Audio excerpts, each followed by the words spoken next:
नमस्कार, मी विलास बडे। आपण पोहोचलोय महाराष्ट्राच्या अगदी शेवटच्या टोकाला, म्हणजे गडचिरोली जिल्ह्यातल्या शेवटच्या सिरोंचाच्या टोकाला, ज्या ठिकाणी 3 राज्य यांची सीमा जी आहे ती एकत्र येते। एका बाजूला छत्तीसगड, दुसऱ्या बाजूला तेलंगणा आणि हे महाराष्ट्र। 3 राज्य आणि 3 महत्त्वाच्या नद्या एकत्र येतात, तो संगमाचा हा परिसर। आणि हे दंडकारण्याचं ठिकाण आहे, ज्या दंडकारण्यात गेली 4 दशकं माओवाद्यांची सत्ता होती। खरं तर कायम विकासापासून वंचित राहिलेला अत्यंत दुर्गम असा हा परिसर, या परिसरात विकास नावाची गोष्ट पोहोचली आहे का? नरेंद्र मोदी आणि राहुल गांधी यांचा राजकीय संघर्ष या दंडकारण्यात पाहायला मिळतोय का? जाणून घेणार आहोत इथल्या तरुणांकडून त्यांची बेधडक मतं यूथ कोर्ट मधून।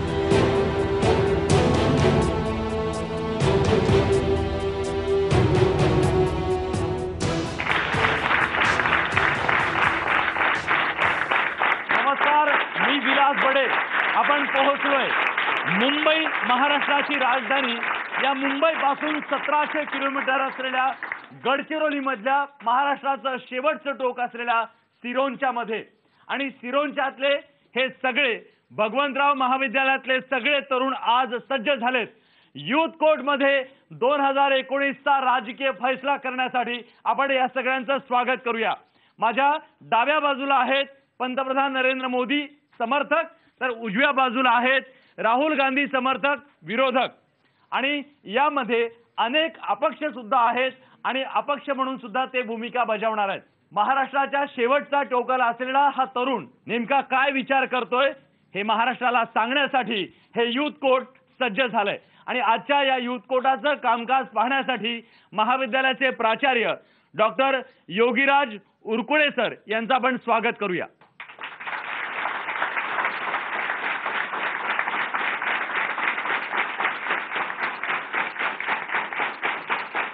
कोर्टाच्या कामकाजाला प्रारंभ करण्याची या ठिकाणी अनुमती देत आहे आणि आता कोर्टाचं कामकाज या ठिकाणी प्रारंभ होत आहे। खरं तर पंतप्रधान नरेंद्र मोदी आणि राहुल गांधी आज एकमेकांवर आरोप प्रत्यारोप करतायत। दोघेही सांगतायत देश चालवण्यासाठी आम्हाला सत्ता द्या, पण 4.5 वर्षाचा हिशोब जनता विचारतीये, तुम्हाला मोदी का नकोय? अभी जो पुलवामा में क्या बोलते हैं आतंकवादी हमला हुआ, उसमें नहीं कितने बोलने हैं 44 लोग जो मर गए थे, उसके जिम्मेदारी नरेंद्र मोदी लेना चाहिए और राजीनामा देना चाहिए, और गृह मंत्री जो है अपने राजनाथ सिंह और दोनों इसकी जिम्मेदारी लेते हुए इसका राजीनामा देना चाहिए।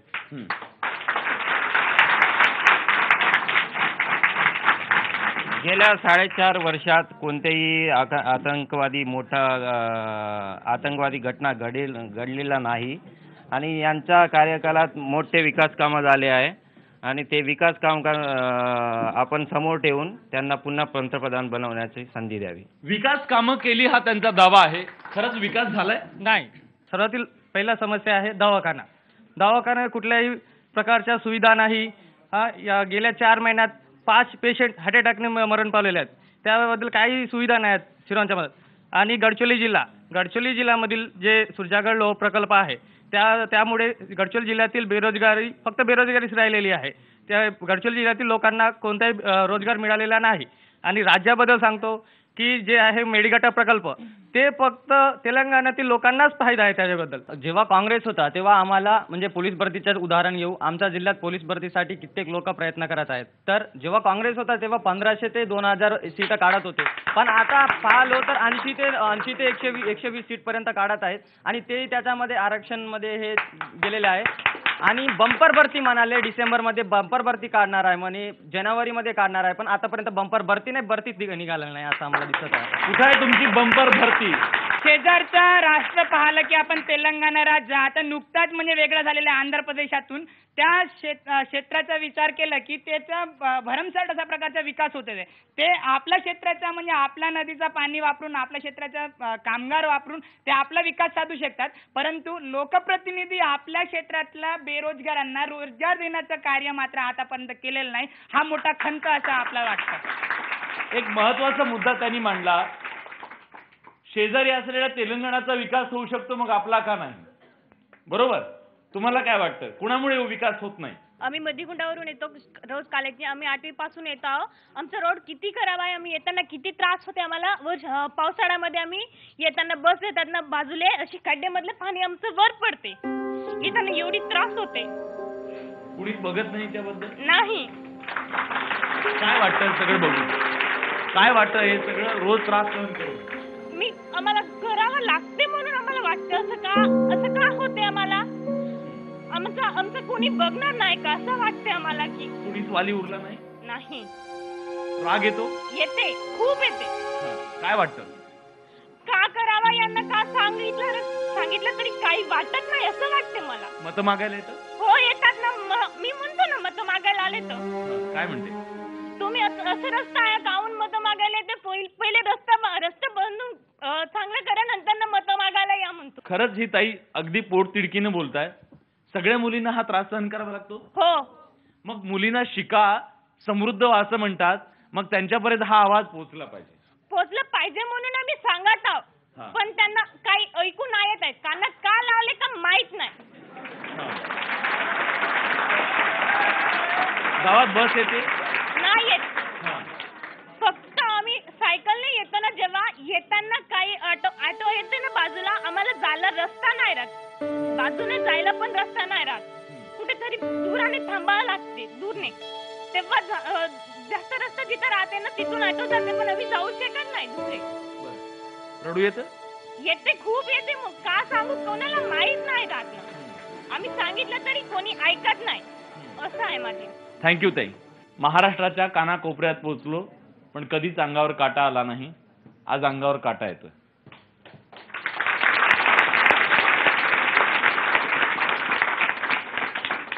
ताई माझी कळकळीची विनंती आहे, बोला, माझ्या रस्त्याचं बोला.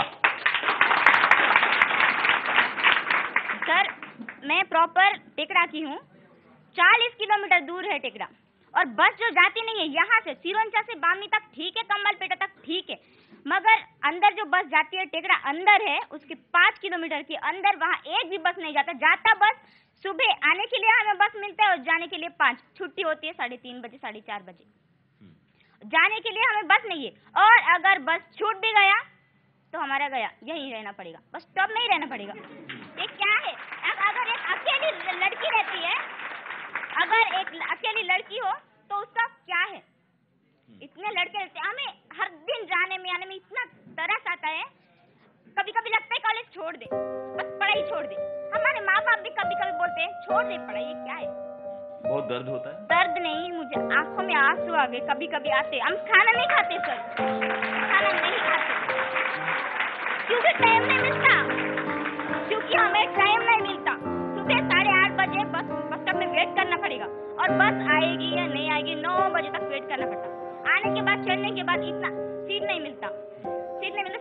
आने में सीट मिलती है, अच्छी बात है, आने में सीट मिलती है, मगर जाने में तो इतना तरस आता है, सीट नहीं मिलती. कभी कभी बहुत चैन हो जाते, पूरा पैक हो जाता, तो हम यहीं रुकना पड़ेगा. कैसे एक अकेली लड़की कैसे रह सकती है इतनी बड़ी? और लड़के भी ऐसे होते हैं सर, कोई सुनता नहीं.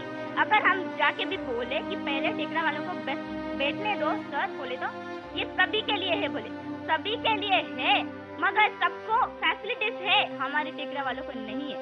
पर सुनता भी नहीं. इतने बार बता कि मैं हर दिन बता रही हूँ, मेरी दर्द कोई सुनता भी नहीं. और एक बात उन्होंने बोला तेलंगाना में सब है अच्छे, यानी रोजगार से अच्छे क्यों है, वो क्वेश्चन है. यूनिटी है उसमें और सब है ना उनके सरकार के है ना, वो सब विजिट करते, छोटे छोटे गांव को भी नहीं छोड़ते, फैसिलिटीज बनाते, रोड बनाते और कॉलेज है.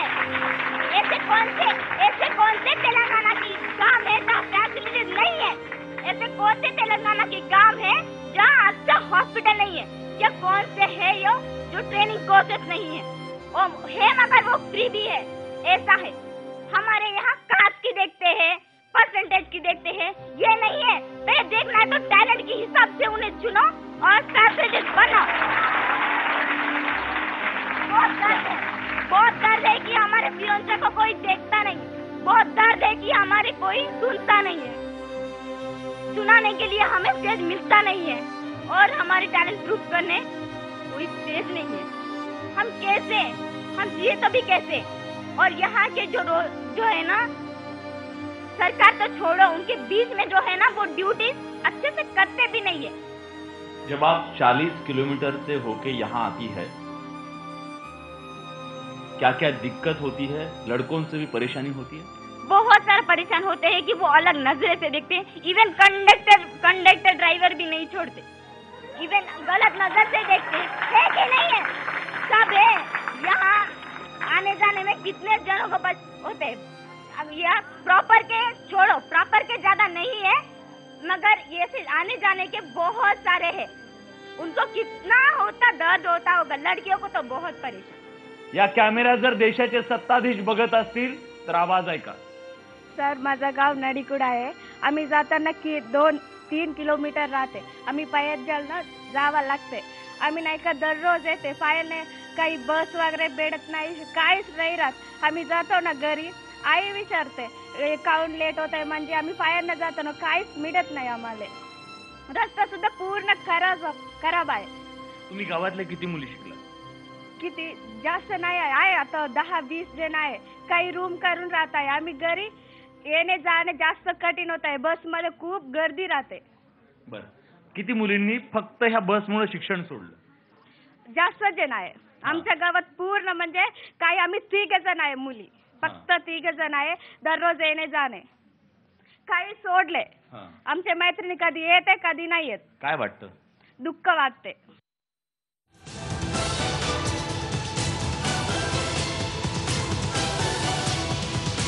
ये सब हो गए सेकेंडरी प्रॉब्लम्स.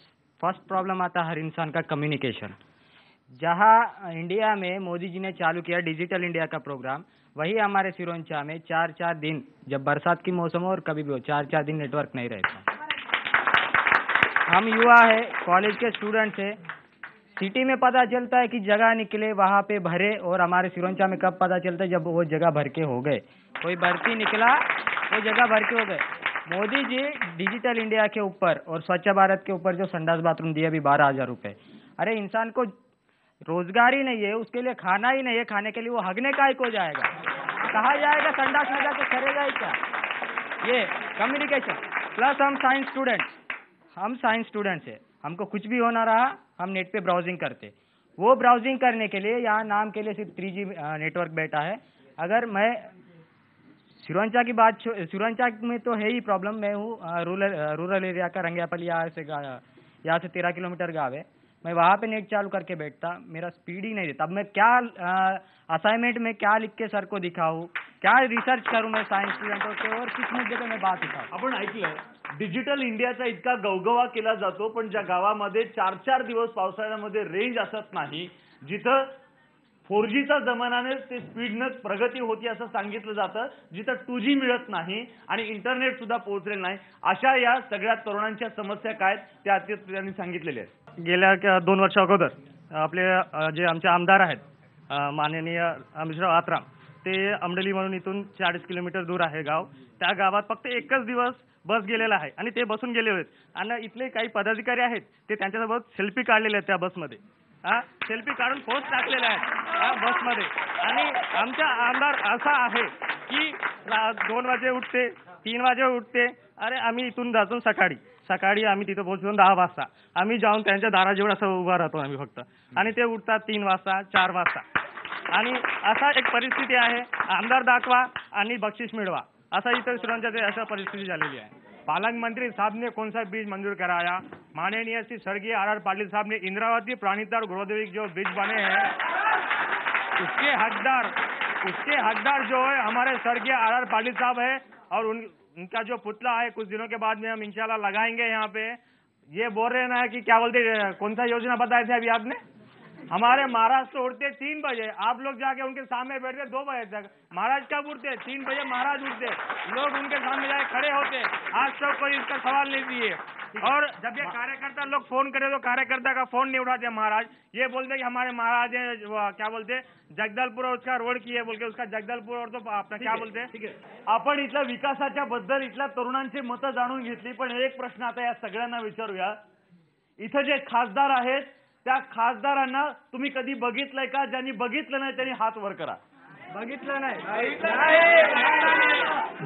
यांनी अजून आपल्या खासदारांना बघितलंच नाहीये आणि एवढ्या लोकांनी या खासदाराला बघितलं नसेल तर मला सांगा इथल्या खासदारानं आज या लोकांच्याकडे मतं मागायला नेमकी यायची कशी आणि कशासाठी? तेलंगणाचे कोणीतरी आमच्या घरी रिलेटिव्ह येतात ना, ते म्हणायला लागतात हे काय, हे तुमचं रस्ता आहे का, आमच्याकडे येऊन बघा कसं आहे सर. तिकडे जाताना बसवर जाताना सर हवेत जाताना तसं वाटते आणि इकडे जाताना बैलगाडी असं उठतं आणि असं बसतं, उठतं आणि बसतं. तसं आहे सर आमच्याकडचं रस्ता. खूप गंद आहे रस्ता, काहीच नाही आहे आतापर्यंत सर. आतापर्यंत आमच्या शेजार कोणालाच नाही का, मुख्यमंत्री पण माहित नाही. मुख्यमंत्री ते तेलंगणाचे केसीआर म्हणजे बुड्ढे लोक आणि 60 वर्षांनी सगळे असं मानतात. केसीआर आम्हाला ना देवेंद्र फडणवीस माहित नाही ना, अमरीशराव ते पालकमंत्री पण अर्ध्या जणांना माहित नाही. ते फक्त कधी दुर्गादेवी कधीतरी म्हणजे काहीतरी कार्यक्रम असतात ना, ओपनिंग वगैरे असतात ना, तेव्हाच येतात, ओपन करतात ना जातात, मग पुन्हा इकडे येतच नाही. त्यांना अर्धा गाव सिरोंच्यातले अर्धा गाव माहित नाही, सिरोंच्यावर त्यांचे लक्षच नाही आहे सर. एक सांगण्यासारखी गोष्ट आहे, महाराष्ट्राची निर्मिती झाल्यानंतर आतापर्यंत या सिरोंचा तालुक्यात केवळ 3 मुख्यमंत्री आले. बाकीच्या मुख्यमंत्र्यांना तर इथं यायला वेळ मिळाला नाही. 3 मुख्यमंत्री आले आणि आजही इथल्या अनेकांना राज्याचे मुख्यमंत्री माहीत नसणं हे त्यांच्यासाठी अत्यंत दुर्दैवी आहे. एक छोटासा ब्रेक आपण घेतोय. ब्रेक नंतर आणखी काही मतं जाणून घेऊयात. कुठे जाऊ नका, पहा फक्त न्यूज 18 लोकमत.